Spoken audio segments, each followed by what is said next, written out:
Oke guys, ini latihannya tim door to door kecil.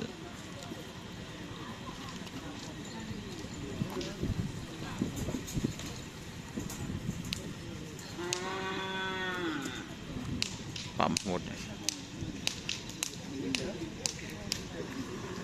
jenggu lah.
Ya, terima kasih teman-teman yang sudah bergabung. Jangan lupa like, komen, dan subscribe. Serta ikuti fanspage Facebook Doni Asal. Oke. Wassalamualaikum warahmatullahi wabarakatuh.